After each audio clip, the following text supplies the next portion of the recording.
Eh bien, il y a des choses très spécifiques que vous devez faire afin que vous puissiez avoir la vie que vous dites que vous voulez. Restez donc à l'écoute et découvrez ce que sont ces choses-là. Tout de suite à l'antenne dans Jouissez de votre vie tous les jours.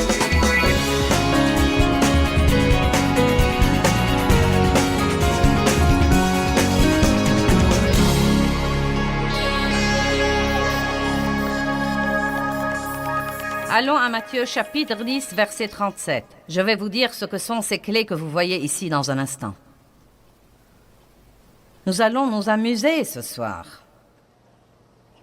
Je crois que nous devons nous amuser quand nous allons à l'église. Je ne crois pas que l'église doive être ennuyeuse et je ne crois pas que nous devions bâiller et regarder nos montres en attendant que ça se termine. Je crois que nous devons nous étonner quand ça se termine et vouloir rester plus longtemps.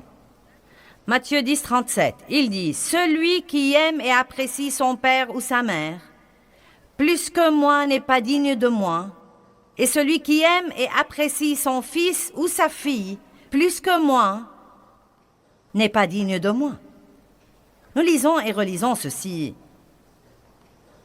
Mais je crois que bien de fois, nous laissons les gens que nous aimons nous éloigner de la volonté de Dieu.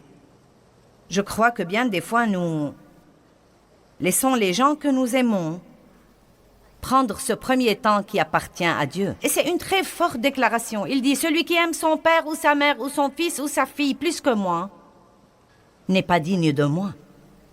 Bref, il dit essentiellement, Dieu dit, je dois être le premier dans votre vie. Il dit, si vous ne vous conformez pas complètement, totalement à mon exemple dans votre vie, et s'il le faut, dans votre mort, vous n'êtes pas digne de moi. Celui qui aura trouvé sa vie inférieure perdra la vie supérieure, et celui qui aura perdu sa vie inférieure pour l'amour de moi trouvera la vie supérieure. Donc nous voyons là qu'il y a deux genres de vie que nous pouvons vivre, soit la vie d'aller et de venir,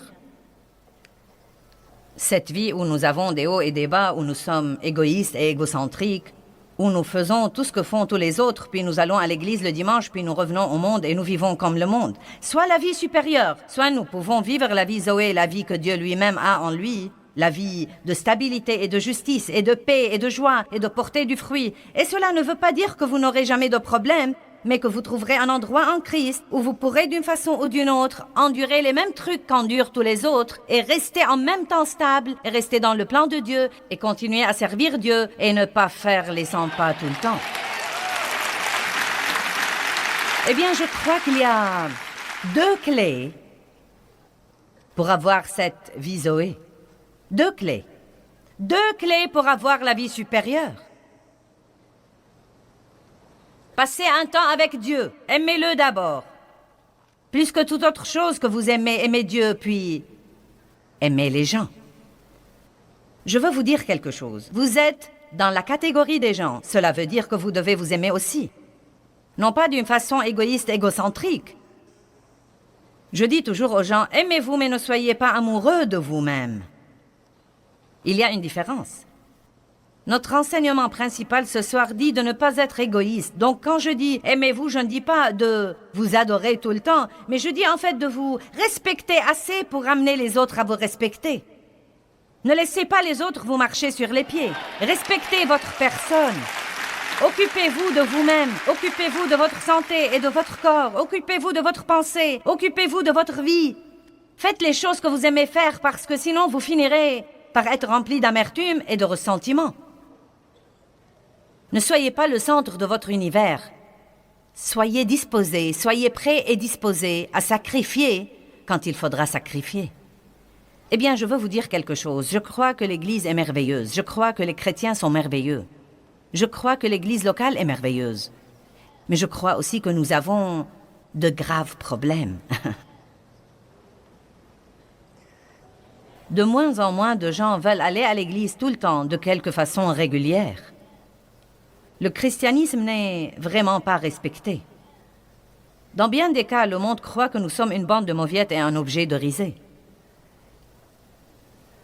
Et je crois que c'est simplement parce que tant de gens veulent avoir une religion et aller à l'église, mais ils ne veulent pas du tout vivre la vie. Et je vais vous dire la vérité. Être chrétien a beaucoup plus à voir avec ce que vous faites toute la semaine. Aller à l'église le dimanche vous entraîne à la manière dont vous devez vivre durant la semaine. Vous êtes là pour écouter ce que vous devez faire pendant la semaine. Vous êtes là pour être fortifié par l'adoration et la communion avec les autres croyants. Vous êtes là pour apprendre. Mais si vous ne mettez pas ce que vous apprenez en pratique, il ne vous servira à rien. Et je crois que la chose principale qui ne va pas chez nous, c'est l'égocentrisme égoïste et le manque d'amour. Je crois que notre monde a besoin d'amour aujourd'hui. Il y a beaucoup de chansons profanes écrites là-dessus, mais c'est la vérité absolue. L'amour de Dieu apporte la guérison dans votre vie et vous devez partager cet amour avec les autres. Ne vous contentez pas de leur en parler, vous devez le leur montrer, et vous devez le leur montrer de beaucoup de façons pratiques.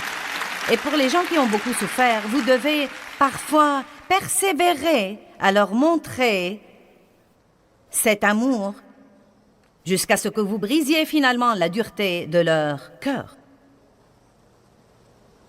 Vous n'allez pas toujours aimer quelqu'un et avoir une réponse immédiate. Amen. Dieu vous a aimé longtemps avant d'avoir une réponse. Il a dû être patient avec vous dans beaucoup de trucs. Maintenant, vous voilà, vous avez finalement compris. Et si vous persévérez avec les autres assez longtemps, ils comprendront finalement. L'amour marche à tous les coups. 1 Jean 3:9. Tu aimeras le Seigneur ton Dieu de tout ton cœur, de toute ton âme, de toute ta pensée et de toute ta force. C'est la première clé pour vivre la vie supérieure, la vie que Dieu a en lui. Tu aimeras ton prochain comme toi-même. C'est la deuxième clé de la vie Zoé. Pourquoi les gens sont-ils si malheureux? Je crois que l'Église est remplie de personnes enceintes qui ne veulent pas accoucher.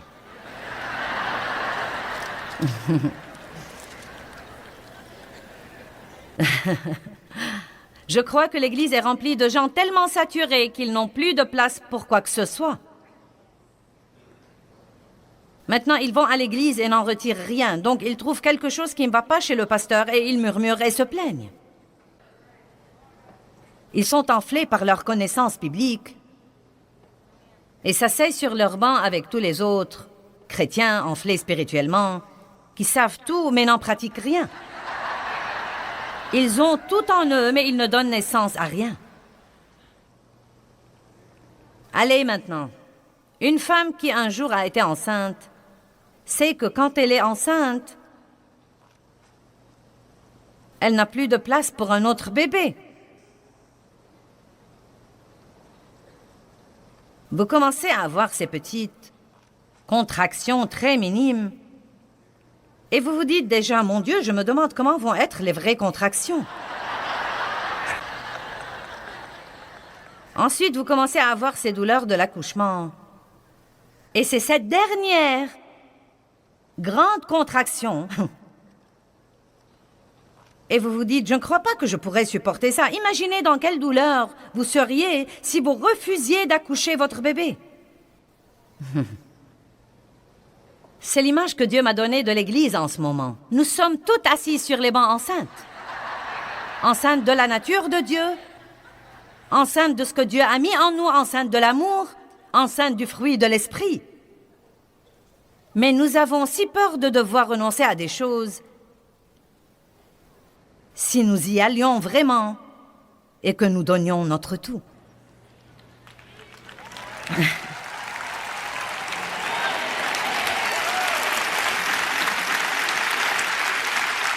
Une femme venait à mes conférences pendant 20 ans et les aimait. Elle les aimait. Puis elle a cru qu'elle n'en retirait plus rien. Elle a commencé à se plaindre à Dieu et à prier pour moi. Seigneur, je ne sais même pas si je veux aller à la conférence cette année. Ça fait 20 ans que j'y vais et n'en ai pas retiré grand-chose les 2 dernières années. Qu'est-ce qui ne va pas chez Joyce? Pourquoi est-ce que je n'en retire plus rien, Seigneur? Je ne devrais peut-être pas aller cette année. Y a-t-il un péché dans la vie de Joyce? Est-elle en train de perdre son onction?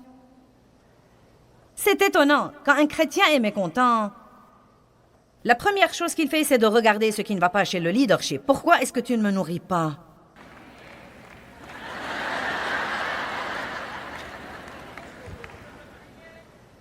Pourquoi tu ne fais rien pour que je me sente mieux? Vous vous fâchez contre le pasteur parce qu'il n'a pas prié avec vous ou ne vous a pas serré la main. Et Dieu a parlé à cette dame et lui a dit, « Tu n'en retires rien parce que tu es saturé. Tu n'as plus de place pour quoi que ce soit. »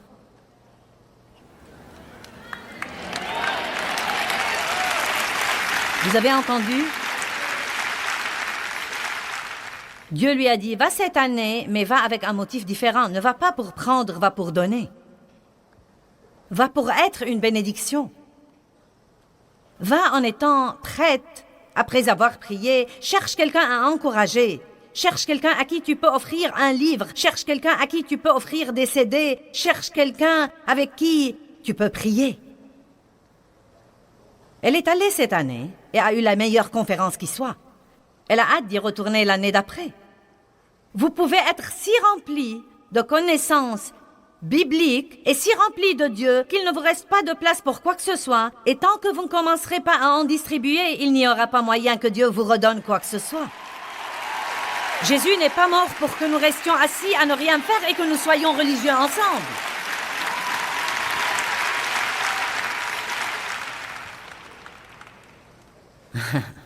1 Jean 3,9. Quiconque est né de Dieu ne pratique pas délibérément, intentionnellement et habituellement le péché parce que la nature de Dieu demeure en lui. Le principe de vie, la semence divine, demeure en permanence en lui et il ne peut pécher parce qu'il est né de Dieu. Vraiment, quel verset! Quiconque est né de Dieu ne peut délibérément, intentionnellement et habituellement continuer à pécher.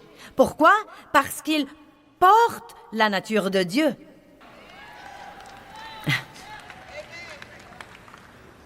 Si vous étiez un pécheur malheureux et que vous avez été sauvé,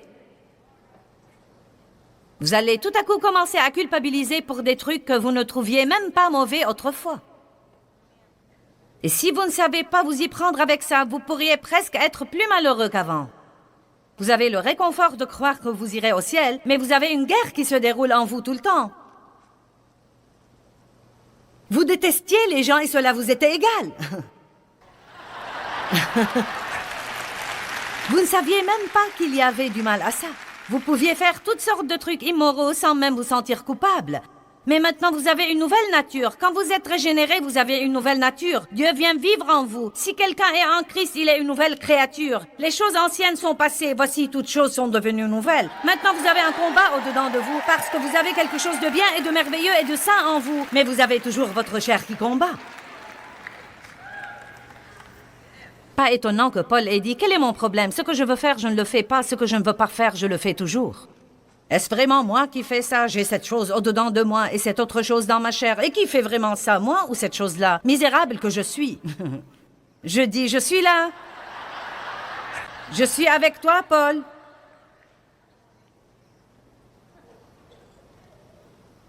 Nous portons la nature de Dieu.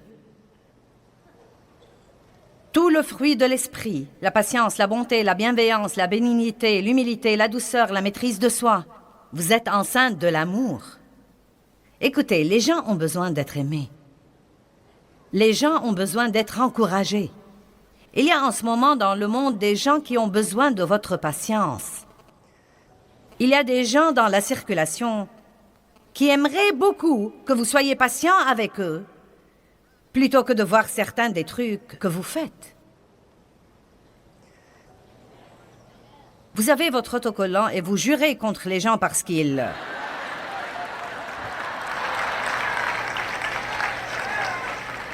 Une femme enceinte dont le terme est passé, je le sais parce que j'ai porté mes enfants 10 mois. Tous les 4. J'ai porté, pour l'un d'entre eux, j'avais 5 semaines et demie de retard. Pour l'autre, 5 semaines, l'autre 4 et demi et l'autre 3 semaines. J'ai porté chacun d'entre eux, sauf un, plus de 10 mois. Il me fallait longtemps pour accoucher, mais faites attention quand je le fais. Ils restent dans le fourneau, mais quand ils en sortent, ils sont beaux. Mais croyez-moi, quand j'étais dans ce 10e mois, je ne faisais que bougeonner et murmurer et me plaindre. Et j'en ai vraiment assez des chrétiens qui bougonnent et murmurent et se plaignent et critiquent tout. Eh bien, tu sais, j'aime Sir Joyce. J'apprécie beaucoup tout ce qu'elle fait, mais je crois que ses réunions sont trop longues. Je crois que les lumières sont trop brillantes et que la musique est trop forte et qu'elle parle trop de son matériel spirituel. Je vais lui écrire une lettre la semaine prochaine pour lui dire toutes les choses que je n'aime pas. Vous n'arriverez vraiment pas à croire les trucs stupides que certains nous écrivent.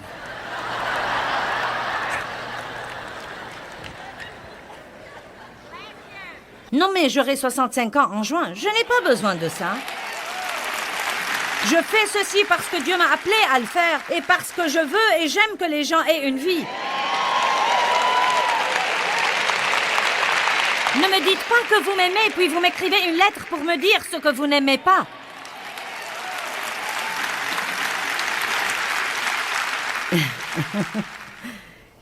Eh bien, sœur, tu ne veux pas être corrigée?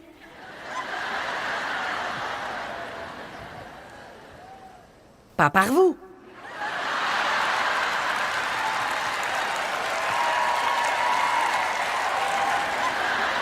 Dieu fait très bien son travail, merci. Essayez de plaire à tout le monde et regardez ce qui arrivera. Certains veulent plus de musique, d'autres pas. Certains la veulent plus forte, d'autres pas. Certains aiment les lumières, certains pas. Certains aiment la machine à vapeur, d'autres ne l'aiment pas. Je n'aime pas la machine à vapeur, mais allez voir. Je ne comprends toujours pas pourquoi vous devez être dans un brouillard pour jouir de l'adoration. Mais on me dit que c'est nécessaire pour la jeune génération. Les adolescents sont importants pour moi. Donc le brouillard sera là.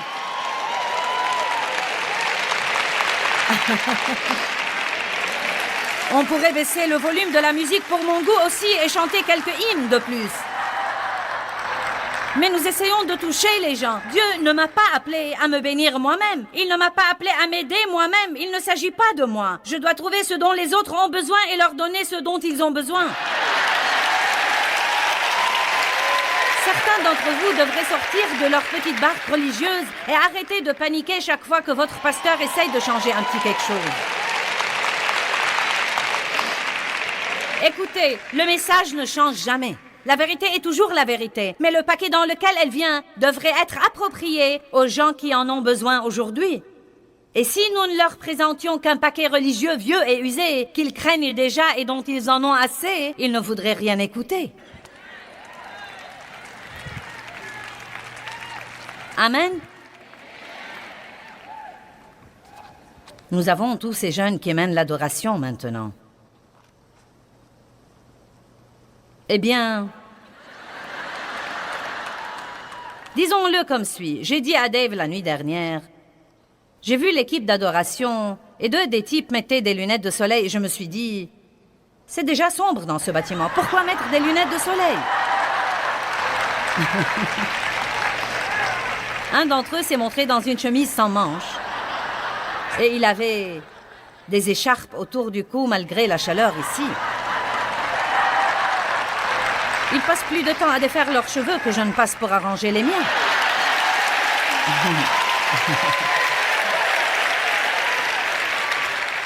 Mais je n'ai jamais eu une adoration aussi ointe que celle-là.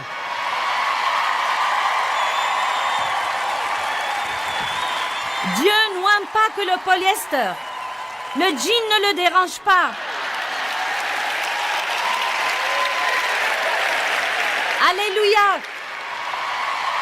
Quelqu'un peut être saint et ne pas avoir la même coiffure que vous.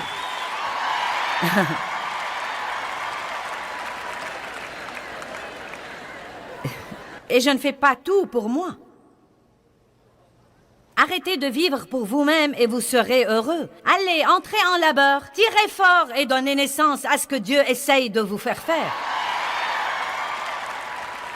Ne continuez pas à aller à l'église puis à en sortir et à tourner autour de la même fichue montagne toute la semaine et retourner ensuite à l'église puis rentrer chez vous et tourner autour de la même montagne. Puis retourner à l'église et répéter encore et encore et encore. Je ne sais pas si vous êtes prêts pour ça. Allons à 1 Jean 3, verset 14. Ouh! Il s'agit d'apprendre à vivre pour les autres et d'aimer les autres. Sacrifier cette vie inférieure pour avoir une vie supérieure. Oubliez-vous. Veillez à faire tous les jours des choses pour ajouter à la vie de quelqu'un d'autre. Mettez chez vous une pancarte qui dit « Qu'ai-je fait pour aider quelqu'un d'autre aujourd'hui ?» Wouhou! Quand j'ai commencé ce message, je ne savais pas qu'il allait devenir aussi bon qu'il est sur le point de devenir. Vous savez, je ne sais pas si ça vous fera ce qu'il m'a fait, mais j'ai failli tomber de mon canapé quand je l'étudiais. Rappelez-vous que je vous ai dit que le mot « vie » dans la Bible est mentionné 733 fois, hein, dont seulement 25 fois parlent de ce genre de vie supérieure dont nous parlons ce soir.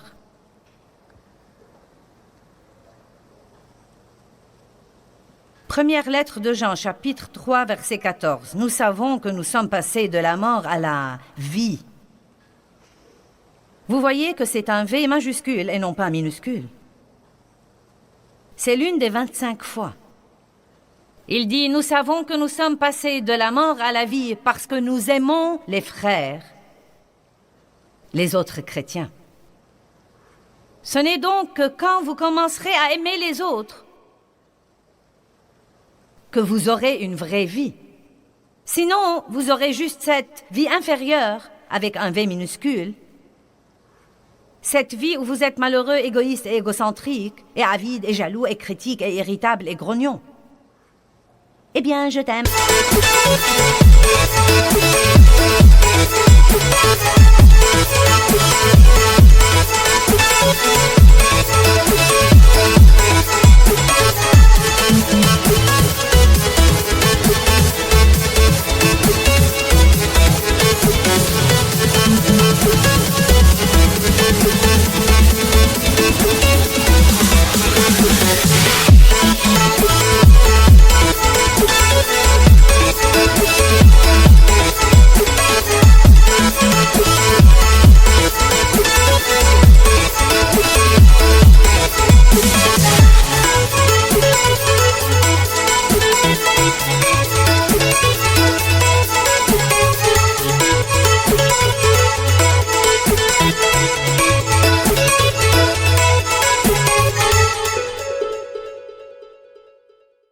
Avec l'amour du Seigneur.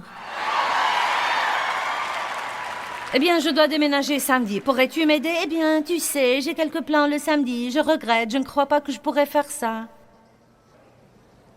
Ma voiture est au garage. Crois-tu que tu peux passer me prendre à l'église? Eh bien, tu sais, j'ai horreur de m'engager, car je ne sais pas encore ce que je ferai. Donne-moi une étreinte d'amour avant de m'en aller.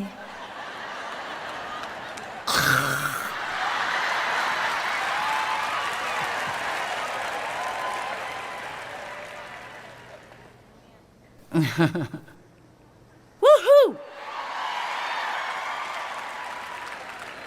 Allez, que quelqu'un ait une vraie vie. Que quelqu'un dise, je serai plus qu'heureux de me donner du mal pour t'aider. Tu peux compter sur moi. Je serai plus qu'heureux de changer mon plan, car il n'est pas de toute façon si important que ça. Je serai heureux de t'aider à faire ça. Je ne sais pas. Ce n'est pas ce que j'avais planifié. Asseyez-vous sur le banc une semaine de plus et voyez si vous apprenez.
que ce soit. Je doute que vous ayez de la place pour apprendre n'importe quoi d'autre, mais si vous le croyez, essayez. Certains d'entre vous ont tous les livres et toutes les bandes et tous les t-shirts et tous les porte-clés et tous les bracelets.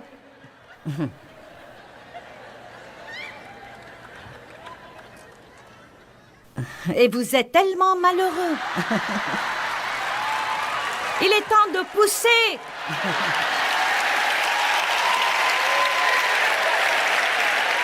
Le docteur Jésus vous dit poussez.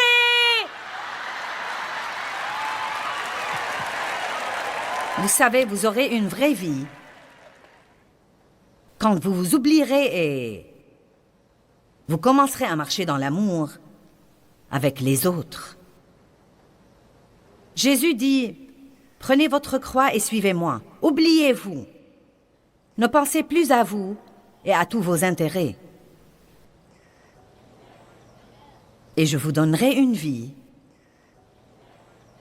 supérieure. Non seulement la vie de respirer, d'aller et de venir, d'aller au travail, de faire la vaisselle. Non, mais une vie. Non, mais une vie. Je vous dis comment vous pouvez avoir la vie que vous avez toujours voulu. Arrêtez d'essayer de vous rendre heureux et commencez à rendre quelqu'un d'autre heureux.